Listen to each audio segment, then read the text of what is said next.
c'est pour glorifier Jésus et personne d'autre. Aujourd'hui, nous allons voir la sanctification de l'âme.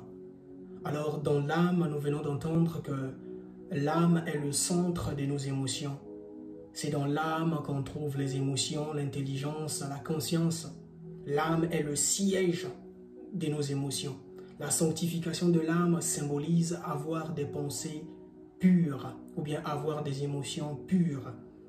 Une des souillures de l'âme est l'amertume. Hébreux 12, verset 15. Les blessures de l'âme sont des frustrations émotionnelles, la haine, la jalousie, la colère chronique. Quand l'âme est souillée, elle n'est pas en paix.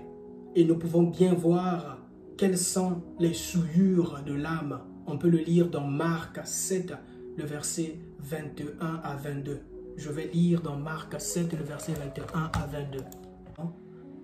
Car c'est du dedans, du cœur de l'homme que viennent les mauvaises pensées, qui le poussent à vivre dans l'immoralité, à voler, à tuer, commettre l'adultère, vouloir ce qui est aux autres, agir méchamment, tromper, vivre dans le désordre, être jaloux, dire du mal des autres, être orgueilleux et insensé.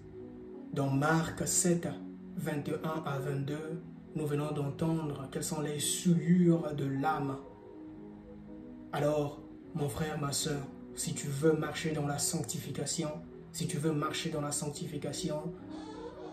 il faudra faire très attention à tes émotions, il faudra faire très attention à tes pensées.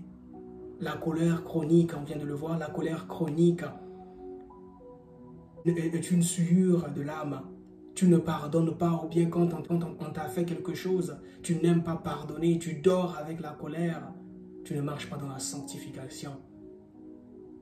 Que Dieu nous bénisse richement et que cette parole puisse vraiment t'éveiller en ce qui concerne ce sujet, la sanctification. Que Dieu te bénisse, mon frère, et bonne journée.